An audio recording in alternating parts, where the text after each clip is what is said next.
नमस्कार। संसदीय समितियों की रिपोर्ट पर हमारे खास कार्यक्रम कमेटी रिपोर्ट में आपका स्वागत है। मैं हूं सूरज मोहन झा। शिक्षा किसी भी राष्ट्र के निर्माण में महत्वपूर्ण भूमिका निभाती है। वर्तमान परिदृश्य में रोजगार और नई वैश्विक चुनौतियों को देखते हुए संसद की शिक्षा संबंधी समिति ने स्कूली पाठ्यपुस्तकों में सुधार को लेकर अपनी रिपोर्ट संसद में पेश की थी। संसदीय समिति ने अपनी पड़ताल में न सिर्फ सभी पहलुओं की समीक्षा की, बल्कि इसके प्रभावी क्रियान्वयन के लिए महत्वपूर्ण सुझाव भी दिए थे। संसदीय समिति की सिफारिशों पर सरकार द्वारा की गई कार्रवाई पर आधारित रिपोर्ट संसद में 19 दिसंबर 2022 को सौंपी गई।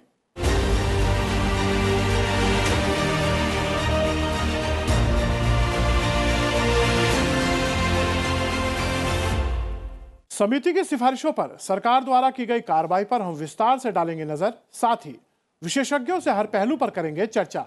स्कूली पाठ्यपुस्तकों में सुधार विषय पर चर्चा के लिए हमारे साथ जुड़े हैं जगन्नाथ सरकार, लोकसभा सांसद और सदस्य हैं आप शिक्षा संबंधी स्थायी समिति के। जगन्नाथ जी, कार्यक्रम में आपका स्वागत है। धन्यवाद। हमारे साथ कार्यक्रम में जुड़ रहे हैं प्रोफेसर दिनेश प्रसाद सकलानी, आप निदेशक हैं एनसीईआरटी के। दिनेश जी, कार्यक्रम में आपका स्वागत है। और हमारे साथ कार्यक्रम में जुड़ रहे हैं अतुल कोठारी, आप राष्ट्रीय सचिव हैं शिक्षा संस्कृति उत्थान न्यास के। आप सभी का कार्यक्रम में स्वागत है। चर्चा शुरू करने से पहले हम आपको बता दें कि शिक्षा, महिला, बाल, युवा और खेल संबंधी संसदीय स्थायी समिति की जिस रिपोर्ट की आज हम बात करने जा रहे हैं, उसे शीतकालीन सत्र के दौरान संसद में पेश किया गया था।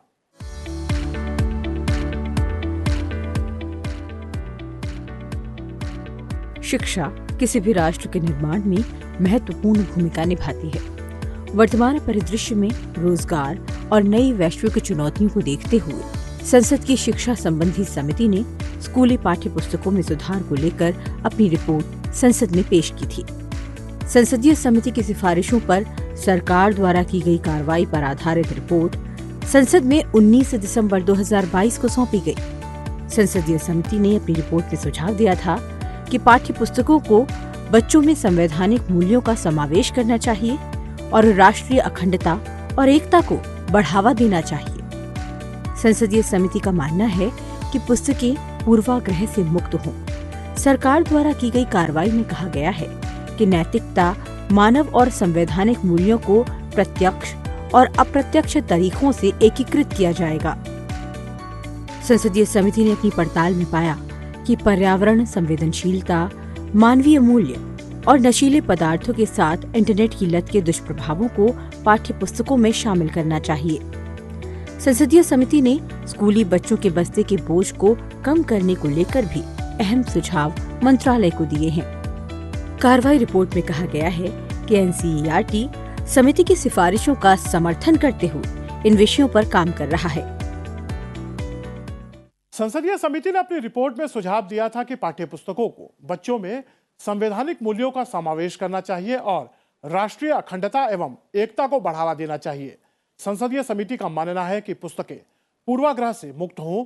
सरकार द्वारा की गई कार्रवाई में कहा गया है कि नैतिकता, मानव और संवैधानिक मूल्यों को प्रत्यक्ष और अप्रत्यक्ष तरीकों से एकीकृत किया जाएगा।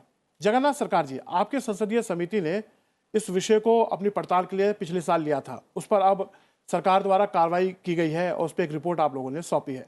हमारा जो देश आज़ादी के बाद जो ब्रिटिश ने शासन छोड़ दिया, लेकिन उसी तरफ से हमारा शिक्षा पद्धति चल रहा है।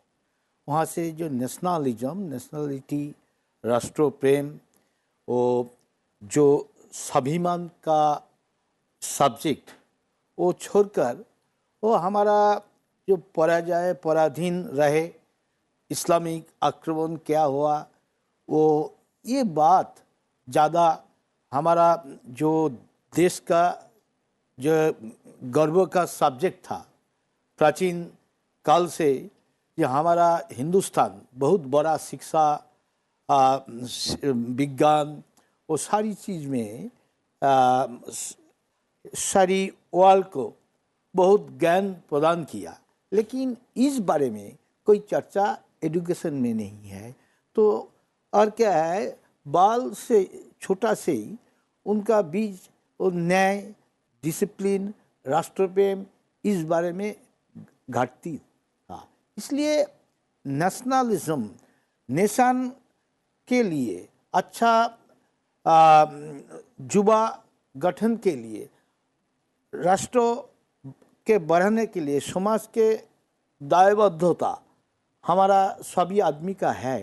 ये जागरूक करने के लिए शिक्षा का आमूल चेंज होना चाहिए। इसलिए इसी आधार पर हर हिंदुस्तान में एक कॉमन सब्जेक्ट लेकर वो लैंग्वेज अलग हो सकते, लेकिन ये भाव, महत्वपूर्ण भाव, राष्ट्र प्रेम, एक नेशनलिज्म एक होना चाहिए। बिल्कुल। इसलिए शिक्षा का इसी आधार पर सारी स्टेट पर एक ही ढंग से शिक्षा होना चाहिए। बिल्कुल। और संसदीय समिति ने भी जो ये सिफारिश की थी, इस पर सरकार ने जो अपनी कार्रवाई रिपोर्ट दी है उसमें भी कहा है कि इस और जो राष्ट्र प्रेम है और संवैधानिक मूल्यों की वृद्धि बच्चों में हो, इसको लेकर काम चल रहा है। प्रोफेसर दिनेश सकलानी जी, आपसे जानना चाहेंगे, जिस तरह से रिपोर्ट में राष्ट्र प्रेम, संवैधानिक मूल्यों को बढ़ाना, राष्ट्रीय अखंडता, एकता और पूर्वाग्रह से मुक्त हो पुस्तक, इसको लेकर सिफारिश की गई थी और सरकार द्वारा कहा गया है कि इस पर काम हो रहा है, तो आप लोगों ने क्या कुछ कार्रवाई इस पर की है सर? जी, मैं ये बताना चाहूँगा कि जो एनईपी 2020 जो राष्ट्रीय शिक्षा नीति, नई शिक्षा नीति बनी है, उसके परिपालन में हम आगे काम कर रहे हैं और सरकार, समिति ने जो कहा है वो बहुत सही कहा है और सरकार ने भी जो कहा है वो बिल्कुल ठीक कहा है। एनसीईआरटी इस दिशा में हमारे 4 नेशनल करिकुलम फ्रेमवर्क पाठ्यचर्याएं बन रही हैं। पहली पाठ्यचर्या बन चुकी है जो 20 अक्टूबर 2022 को माननीय शिक्षा मंत्री जी ने उसको रिलीज किया था और उसी के आधार पर हमने एक पाठ्यक्रम और पुस्तक निर्माण समिति का गठन किया है। वो समिति काम कर रही है और बहुत जल्दी हम जो फाउंडेशनल स्टेज की किताबें हैं वो किताबें हम बहुत जल्दी लाने वाले हैं और इन विषयों का हमने इसमें बहुत गहराई से गौर किया है और मैं व्यक्तिगत रूप से इस पे देख रहा हूँ कि बच्चे के अंदर जो स्वदेश प्रेम है, जो परिवार है, हमारे जो संस्कार हैं, मूल्य हैं और पंचकोश के आधार पर जो विकास हमारी शिक्षा पद्धति पहले थी, उस पंचकोशीय धारणा को हम शिक्षा में सम्मिलित करेंगे तो निश्चित रूप से जो समग्र विकास है वो शिक्षा के माध्यम से सुनिश्चित किया जाएगा। जब समग्र विकास की बात करते हैं तो विकास देश के और राष्ट्र के लिए ही होता है। हर कोई राष्ट्र के लिए बना हुआ है, तो वो बच्चे के मन में आना चाहिए। और राष्ट्र, परिवार, समाज, ये संस्थाएं जो हमारी हैं, ये संस्थाएं भारत के रूप में प्रस्तुत की जाए, चाहे हमारे चित्र हो, चाहे हमारा टेक्स्ट हो, उन सब के माध्यम से हम ये प्रदर्शित करेंगे कि पुस्तकों में समुचित रूप से ये समावेशित किए जाए और किसी भी आधार पे इसको इस तरह से न बनाया जाए कि हम बच्चे को देश और समाज और उसकी मूल संस्कृति और जो हमारा परंपरागत शिक्षा का ढांचा है, उस ढांचे को हम फिर से पुनर्जीवित कर सकें ताकि हम समग्रता की ओर बढ़े।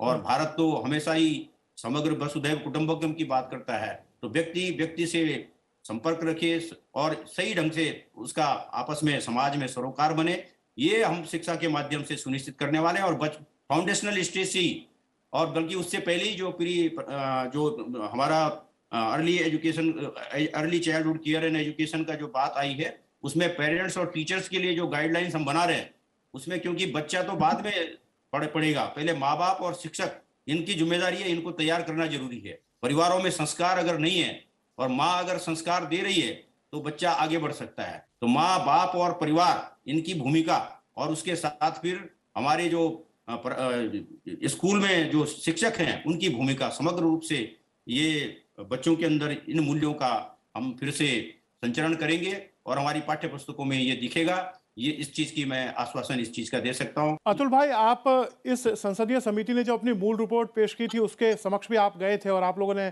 भी अपनी राय वहां रखी थी। जिस तरह से एक्शन टेकन रिपोर्ट में बताया गया है कि नैतिकता, मानव और संवैधानिक मूल्यों को प्रत्यक्ष और अप्रत्यक्ष तरीकों से एकीकृत किया जाएगा, आप इसे किस तरह देखते हैं सर? संसद की एक समिति शिक्षा पर इतनी चिंता व्यक्त करती है तो ये देश के लिए एक बहुत उचित कदम है मेरी दृष्टि से।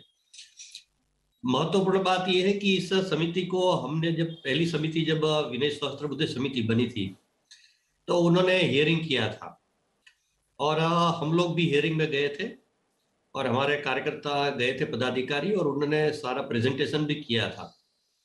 और समग्र रूप से विनय सहस्त्रबुद्धे समिति ने अधिक से अधिक समय शिक्षा संस्कृति उत्थान्यास को दिया था और बहुत ही गहराई से हमारी संस्कृतियों पर चिंतन भी किया था उन्होंने। और हमको आनंद इस बात का है कि ये दोनों समितियों की रिपोर्ट में हमने जो सुझाव दिया है ये अधिकतर बातें समावेश हो गया है, तो ये एक बहुत आनंद की बात है जी। और इसमें जो प्रमुख रूप से बात है नैतिक मूल्यों की बात तो है ही, साथ साथ इतिहास की पुस्तकों की गंभीर चिंता व्यक्त की गई थी उस समय। इतिहास की पुस्तक में विकृतियां विसंगतियां बहुत सारी रही थी पहले, और साथ साथ ये भी बात है कि हमारे यहाँ इतिहास सिर्फ एक राजनीतिक इतिहास ही पढ़ाया जाता था, और वो भी मुगलों का इतिहास, इस्लामों का इतिहास, अंग्रेजों का इतिहास। यानी आपको मेरा ही उदाहरण देकर बताना है तो जब हम पढ़ाई करते थे तो हमको पहला मुगल शासक कौन है और अंतिम कौन ये कंठस्थ था। हमको पहला अंग्रेज वाइसरॉय कौन है और अंतिम वाइसरॉय कौन, वो सब वर्ष के अनुसार मालूम थे, लेकिन हमको 4 वेद के नाम मालूम नहीं थे क्योंकि वो पाठ्यक्रम में नहीं था। तो एक तो ये बात है कि सही इतिहास आए, वास्तविक इतिहास आए, स्वाभिमान जगाने वाला इतिहास आए, और दूसरी इतिहास की एक समग्र दृष्टि होनी चाहिए, सिर्फ राजनीतिक इतिहास नहीं होना चाहिए। इतिहास के सभी पहलू है, हमारा शिक्षा का इतिहास है, हमारा आर्थिक इतिहास है, हमारा सामाजिक इतिहास है, हमारा धार्मिक इतिहास है। तो ये एक पहली दृष्टि है समग्रता की। दूसरी है भौगोलिक दृष्टि से भी सारे देश को समग्र रूप से समान स्थान मिलना चाहिए इतिहास में। जैसे हमारे जनजातियों का इतिहास बहुत महत्वपूर्ण है, हमारे उत्तर पूर्व क्षेत्र का इतिहास भी बहुत महत्वपूर्ण है कि उत्तर पूर्व में, नॉर्थ ईस्ट में कभी विदेशी शासक वहां पहुंच नहीं पाए। पूरा देश में उन्होंने शासन किया होगा लेकिन उधर नहीं पहुंच पाए क्योंकि वहां बहुत संघर्ष किया और अंग्रेज या मुगलों को वहां पहुंच नहीं पाए। तो इस प्रकार इतिहास की एक भौगोलिक दृष्टिकोण से भी इतिहास को देखा जाना चाहिए जी। ये दूसरी बात है। और तीसरी बात जो इस समिति ने भी कहा है, हमने भी सुझाव दिया था कि लैंगिक समानता का भी इतिहास की पुस्तक और सारी पुस्तकों में ध्यान रखना चाहिए। तो इतिहास की जो समग्र दृष्टि है उसका विशेष उल्लेख इस समिति के रिपोर्ट में भी किया गया है, बिल्कुल। और एनसीईआरटी ने भी उस पर अच्छा उत्तर दिया है। बिल्कुल अतुल तो भाई, ये भी एक महत्वपूर्ण बात है। बिल्कुल। और एक जो अंतिम महत्वपूर्ण बात कहता हूं कि जो इस समिति में शायद इसका उल्लेख कम आया है, लेकिन अभी दिनेश शुक्लानी जी ने इसका उल्लेख बहुत अच्छी तरह किया कि बच्चों के चरित्र निर्माण और व्यक्तित्व का समग्र विकास, character building, holistic development of child, ये शिक्षा का आधारभूत लक्ष्य है। तो इसका समावेश जो पंचकोश, हमारा प्राचीन तैतृय उपनिषद में पंचकोश की संकल्पना दी गई है, उसको आधार बनाकर हम लोगों ने पाठ्यक्रम तैयार किया है, शिक्षा उत्थान्यास ने भी, और इस बात का सरकार ने और एनसीईआरटी ने स्वीकार किया। ये इस नए पाठ्यक्रम की सबसे महत्वपूर्ण बात मेरी दृष्टि से है। संसदीय समिति ने अपनी पड़ताल में पाया था कि स्कूली पाठ्यपुस्तकों में महिलाओं का प्रतिनिधित्व कम है और उन्हें परंपरागत भूमिकाओं में ही दर्शाया जा रहा है। इसलिए संसदीय समिति ने सुझाव दिया है कि पाठ्यपुस्तकों को जेंडर इंक्लूसिव बनाना चाहिए और उभरते हुए वर्तमान परिदृश्य में महिलाओं को चित्रित करना चाहिए। साथ ही स्वतंत्रता आंदोलन में महिलाओं की भूमिका को पर्याप्त रूप से दर्शाना चाहिए। संसदीय समिति की कार्रवाई रिपोर्ट में कहा गया है कि एनसीईआरटी ने समिति द्वारा उठाए गए इस विषय पर खास ध्यान दिया है और सभी लिंगों को समान परिप्रेक्ष्य में लाने के प्रयास किए जा रहे हैं। सांसद महोदय, जिस तरह से महिलाओं को पाठ्यपुस्तकों में चित्रित किया जा रहा था, आपकी संसदीय समिति ने कहा उसमें और सुधार होना चाहिए। अब एक्शन टेकन रिपोर्ट जो आई है उसमें कहा जा रहा है एनसीईआरटी उसका खास ख्याल रख रहा है, आप क्या कहेंगे? ये तो एक महत्वपूर्ण सब्जेक्ट है। देखिए, हमारा हिंदुस्तान पहले पूरा काल में वो महिला को मर्यादा बहुत था। यहाँ गार्गी, मोती, लोपा, ये खाना बहुत वो महिला प्रतिष्ठित महिला था। लेकिन ये क्या है, मुगल आने के बाद हमारा देश महिला प्रतिनिधित्व थोड़ा बहुत कम गया। वो शिक्षा क्षेत्र, सभी क्षेत्र में अंदर, घर के अंदर चला गया। इसलिए शिक्षा व्यवस्था में उनका प्रभाव कम ही है अभी। लेकिन शिशु किससे पहले सीखता है? मातृ कोर से, माँ के पास ही पहले सीखता है। तो शिक्षा आंगन में महिला का नेतृत्व, उनका तो सहयोग चाहिए, इसलिए अभी कमी है। 50% महिला है, इसका तो सहयोग चाहिए। देश बढ़ सकते सभी के सहयोग में। शिक्षा क्षेत्र में उनका बहुत प्रभाव। पहले शिक्षा सब लोग ही हम पहले से महिला के पास ही सीखते हैं ज़्यादा। प्रोफेसर दिनेश सकलानी जी, जिस तरह से एक्शन टेकन रिपोर्ट में बताया गया है सरकार द्वारा कि एनसीईआरटी ने समिति द्वारा जो तमाम विषय जेंडर इंक्लूसिव पाठ्य पुस्तकों को बनाने के लिए सिफारिश की गई, तो उस पर कदम उठाने शुरू कर दिए हैं और सभी लिंगों को समान परिप्रेक्ष्य में लाने के प्रयास किए जा रहे हैं। आप क्या कहेंगे? बिल्कुल सही है, ये होना भी चाहिए। हम देखते हैं कि भारत में जो यत्र नारीस्तु पूजन्ते रमन्ते तत्र देवता, वो जो सिद्धांत है वो मूलभूत सिद्धांत है और उसके इतर हम कोई बात नहीं सुनना चाहते। और निश्चित रूप से भारतीय अर्थव्यवस्था में देखिए महिलाओं का कितना योगदान है, संस्कार निर्माण में, परिवार निर्माण में, समाज के निर्माण में, संबल देने में, परिस्थितियों को अपने तरह से सुलझाने में कितना योगदान है। इन चीजों का क्यों नहीं जिक्र, केवल इतिहास में ही क्यों?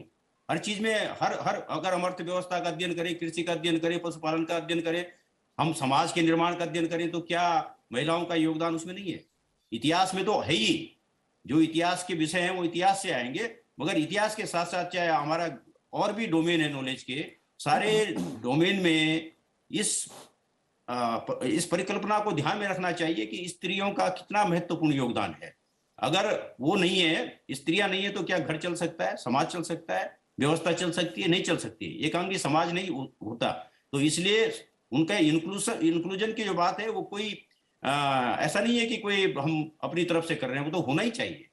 वो तो तथ्य बताते हैं इस चीज को। इसमें तमाम आंकड़े हैं, शोध हैं, और जब एनसीईआरटी काम करती है, अभी काम पुस्तकों का जैसे जैसे आगे हमारी पाठ्य पुस्तकें तैयार होंगी, पाठ्यक्रम तैयार होगा, तो हम पाठ्य पुस्तकों में और पाठ्यक्रम में तमाम जो शोध हुए हैं इस विषय में, भारतीय समाज की और भारतीय व्यवस्थाओं के बारे में, उन सब में, उन शोध के आधार पर हम समुचित रूप से महिलाओं की भागीदारी सुनिश्चित करेंगे। और उसके साथ साथ केवल पारंपरिक रूप से ही महिलाओं को क्यों पेश किया जाए, क्या किस फील्ड में वो कम है? अतुल भाई, जिस तरह से एनसीईआरटी के निदेशक प्रोफेसर दिनेश सकलानी कह रहे हैं, जो समिति की सिफारिशें थी जेंडर इंक्लूसिव बनाने की ओर, उन्होंने बताया एनसीईआरटी किस तरह से कदम उठा रहा है और उठाना भी चाहिए। आप इनकी कार्रवाई को किस तरह देखते हैं? हर प्रकार से संतुलित पाठ्यक्रम होने चाहिए जी। जैसे महिलाओं की बात आई, ये भी महत्वपूर्ण है। इसी प्रकार मैंने जैसे कहा कि जनजाति क्षेत्र के लोगों ने बहुत काम किया है, अनेक प्रकार के लोगों ने देश में काम किया है, तो इन सबका संतुलित समावेश पाठ्यक्रम में होना चाहिए। तो इस दिशा में एनसीईआरटी प्रयास कर रही है, ये बहुत एक आनंद की बात है। इसलिए मैं एनसीईआरटी को और एनसीईआरटी के डायरेक्टर को अभिनंदन भी देता हूँ। इस दिशा में उचित प्रयास आगे बढ़ेंगे और जो भी आवश्यकता होगी हम भी इसमें सहयोग के लिए तैयार रहेंगे। संसदीय समिति की रिपोर्ट में सिफारिश की गई थी कि मंत्रालय सीबीएसई, सीआईसीएसई और अन्य राज्य शिक्षा बोर्डों द्वारा लागू कक्षावार एक साझा पाठ्यक्रम विकसित करना चाहिए, क्योंकि इससे देश भर के स्कूली छात्रों के शैक्षिक मानकों में एकरूपता बनाए रखने में मदद मिलेगी। कार्रवाई रिपोर्ट में कहा गया है कि एनसीईआरटी इस दिशा में काम कर रहा है। प्रोफेसर सकलानी, आपसे ही जानना चाहेंगे किस तरह से एक रूपता पाठ्यक्रमों में आए और देश भर के तमाम जो शिक्षा बोर्ड है उसको एक तरह करने का काम आप लोग कर रहे हैं। जी, हमने जो एनईपी के बारे में और जो एनसीएफ हमारे बन रहे हैं उसके बारे में बोर्ड्स के साथ, सभी बोर्ड्स के साथ मीटिंग की है और उनको इसमें सेंसिटाइज किया जा रहा है कि देखिए ये पाठ्यक्रम जो है अगर हम एक तरह से नहीं पढ़ाते हैं तो इससे एक विसंगति पैदा होती है, भ्रांति पैदा होती है, और जिससे कि हमारी शिक्षा व्यवस्था कभी भी पूरी तरह से संतुलित नहीं हो सकती। तो बोर्ड के साथ ये चल रहा है। उसके अलावा सरकार ने एक बहुत अच्छा परख जो है एक बन रहा है हमारे यहाँ, जो असेसमेंट की बात करता है, तो वो भी बोर्ड के साथ हम उसको भी देख रहे हैं कि किस प्रकार से असेसमेंट किया जाए। बच्चों का असेसमेंट करने की भी एक समग्र व्यवस्था होनी चाहिए। हमारे जितने भी बोर्ड हैं उनके साथ हम इन बातों को ले रहे हैं कि एनईपी को अगर लागू करना है तो सभी बोर्ड उसके हिसाब से अपना पाठ्यक्रम और अपने परीक्षा का मूल्यांकन वो करेंगे, तो फिर ये एनईपी सही ढंग से हम लागू कर सकते हैं। और संसदीय समिति की ये अनुशंसा भी प्रशंसनीय है और इसको बोर्ड के साथ मिलकर के एनसीईआरटी विचार विमर्श कर रही है, उनको सेंसिटाइज कर रही है। ये काम हमारा काफी कुछ आगे बढ़ गया है और इस दिशा में कार्यवाही चल रही है। अतुल भाई, आपकी शिक्षा संस्कृति उत्थान न्यास एक पाठ्यक्रम को लेकर काफी दशकों से संघर्ष कर रही है, काम कर रही है।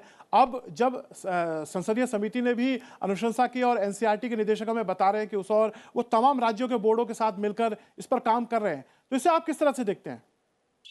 नहीं, ऐसा है कि ये प्रयास शुरू हुआ है, ये बहुत आनंद की बात है, लेकिन हम जैसे जो सामाजिक स्तर पर शिक्षा का कार्य कर रहा है उनको भी बहुत जागरूक रहने की आवश्यकता है, क्योंकि कई राज्यों के पाठ्यक्रम में भी विकृतियां है। उस तरफ भी केंद्र के शिक्षा मंत्रालय और एनसीईआरटी ने भी ध्यान देने की मेरी दृष्टि से आवश्यकता है। सारी हिंदुस्तान में एक रूपता शिक्षा में लाना चाहिए। मैं तो पहले बोला, विकृत इतिहास, राजनीतिकरण ये नहीं होना चाहिए। बिल्कुल। भविष्य के लिए हमारा समाज, हमारा भारतीय कल्चर जो है उनका बदल होना ठीक नहीं है। संसदीय समिति ने अपनी पड़ताल में पाया है कि पर्यावरण संवेदनशीलता, मानवीय मूल्य और नशीले पदार्थों के साथ इंटरनेट की लत के दुष्प्रभावों को पाठ्य पुस्तकों में शामिल करना चाहिए।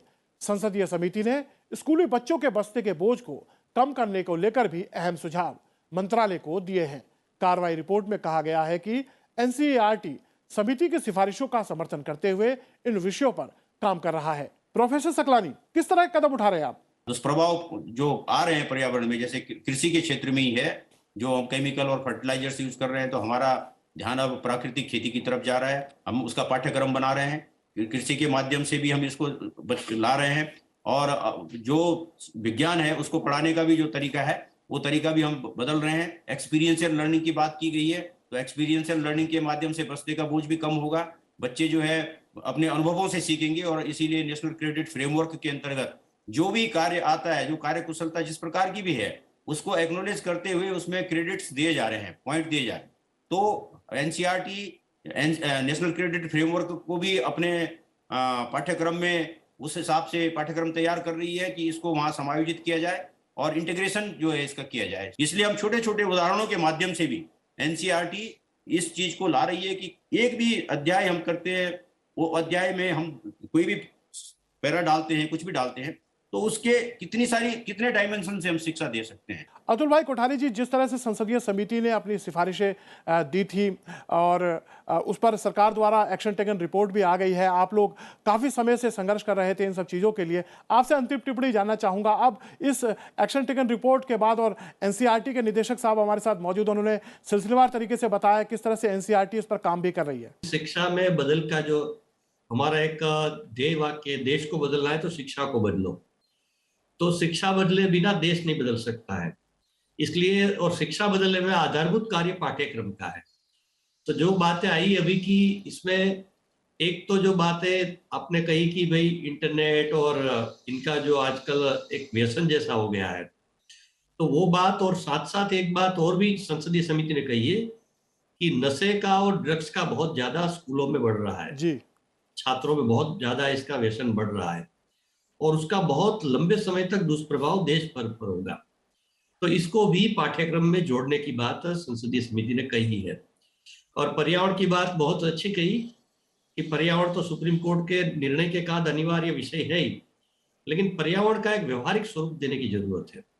थियरी के रूप में पर्यावरण पढ़ाया जाता है, लेकिन एक्टिविटीज वाला गतिविधियों के द्वारा पर्यावरण प्रैक्टिकल सिखाया जाए, बच्चों के जीवन में वो बातें आए, छोटी छोटी बातें।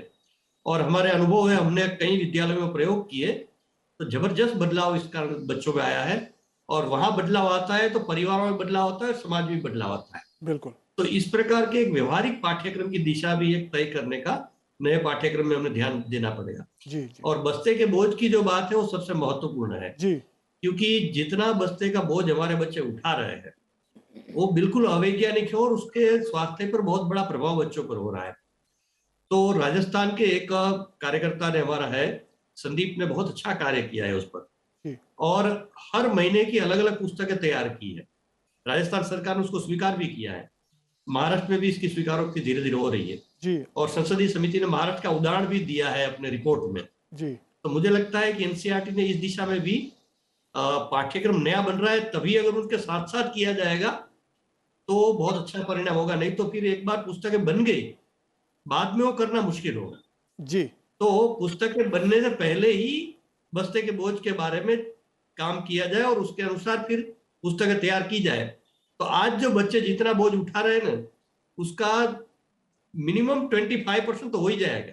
बिल्कुल। इतना ही बच्चे का बोझ ज्यादा से ज्यादा रह सकता है। संसदीय तो समिति जो के वैज्ञानिकों ने साइंटिफिक ढंग से जो बात कही है, उस दृष्टि से बस्ते के बोझ पर भी इसके साथ साथ काम होना, ये बहुत महत्वपूर्ण बात मुझे लगता है। बिल्कुल, संसदीय समिति की रिपोर्ट में इस बात को कहा गया और उसके बाद सरकार द्वारा जो कार्रवाई रिपोर्ट सबमिट हुई है उसमें भी ये कहा गया है कि बस्ते के बोझ को कम करने के लेकर भी जो महाराष्ट्र का मॉडल था उसका उन्होंने जिक्र किया, आपने राजस्थान का जिक्र किया, उसका संज्ञान लेते हुए एनसीईआरटी उस पर भी काम कर रहा है। आप दोनों इस कार्यक्रम में जुड़े प्रोफेसर दिनेश सकलानी जी आपका और अतुल भाई कोठारी जी आपका बहुत बहुत धन्यवाद। आपने संसदीय समिति की रिपोर्ट और सरकार द्वारा जो कदम उठाए जा रहे हैं उसका हमें बताया, आपका बहुत बहुत धन्यवाद। सांसद महोदय, आपसे अंतिम टिप्पणी जानना चाहेंगे। जिस तरह से आपकी संसदीय समिति ने रिपोर्ट पेश की, अब उस पर एक कार्रवाई रिपोर्ट सरकार द्वारा सबमिट हुई, दी गई, जिसको आप लोगों ने संसद में पेश किया इस शीतकालीन सत्र में, और अभी हमारे साथ एनसीईआरटी के डायरेक्टर साहब जुड़े हुए थे, उन्होंने बताया सिलसिलेवार तरीके से कि वो लोग किस तरह से नए पाठ्यक्रम को लेकर काम कर रहे हैं। आपके अंतिम टिप्पणी जानना चाहेंगे। ये बहुत अच्छा ढंग से काम कर रहा है। देखिए, ये हमारा हिंदुस्तान का जो कल्चर है ना, वो सोशल के निर्भर, सोशल वर्क जो करते हैं उनका प्रभाव समाज के साथ अच्छा जुड़ा हुआ है। इसलिए वो जो काम कर रहा है वो प्रैक्टिकली समाज का फीडबैक अच्छा ढंग से दे रहा है। उनका जो सोच है, उनका सोच है पॉलिटिकली के ऊपर से राष्ट्र हित के लिए सोच है। वो सोच पॉलिटिकली नहीं है, किसी को दबाव में नहीं है। इसलिए वो जो सोच के काम कर रहा है वो सबसे अच्छा काम कर रहा है। इसलिए उनका एक महत्व अलग है। इसलिए उनका सुझाव मैं सम्मान करता हूँ। इसलिए वो जो आज कहा बहुत अच्छा, इसका साथ तालमेल बहुत ही है गवर्नमेंट के साथ। हमारा संसदीय कमेटी जो रिपोर्ट पेश किया, इसके कोई फर्क नहीं है, एक ही ढंग से एक ही तरफ से चल रहा है। इसलिए भविष्य में बहुत हमारा देश मजबूत होगा।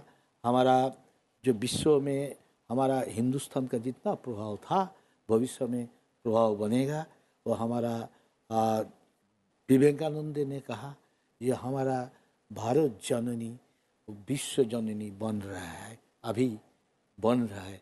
हमारा जो प्रधानमंत्री वो देश को आगे लेने के लिए जितना कदम उठाना पड़ेगा उठा रहे हैं। बिल्कुल, इसलिए हम गर्वित हूँ। बिल्कुल। सांसद जगन्नाथ सरकार जी, आप इस कार्यक्रम में आए, आपकी ही संसदीय समिति की ये रिपोर्ट थी जिस पर सरकार द्वारा कार्रवाई की गई और उसकी रिपोर्ट भी इस विंटर सेशन में हमने प्रस्तुत होते हुए देखा और आपने सिलसिलेवार तरीके से हमें बताया जो सिफारिशें थी उनके बारे में भी और जिस तरह से कार्रवाई की गई है उस बारे में भी। आपका बहुत बहुत धन्यवाद। आपका भी धन्यवाद। आप सबका इस चर्चा में हिस्सा लेने के लिए बहुत बहुत शुक्रिया। शिक्षा संबंधी संसदीय समिति की रिपोर्ट से ये बात तो साफ हो जाती है कि स्कूली पाठ्यपुस्तकों की बच्चों के चरित्र निर्माण में अहम भूमिका होती है और वर्तमान परिदृश्य में इसमें सुधार की काफी गुंजाइश है और नई राष्ट्रीय शिक्षा नीति को लागू कर भारत सरकार इस और महत्वपूर्ण कदम भी उठा रही है। तो कैसा लगा हमारा ये कार्यक्रम? आप अपना फीडबैक हमें संसद टीवी के सोशल मीडिया अकाउंट पर दे सकते हैं। मुझे दीजिए इजाजत और आप देखते रहिए संसद टीवी। नमस्कार।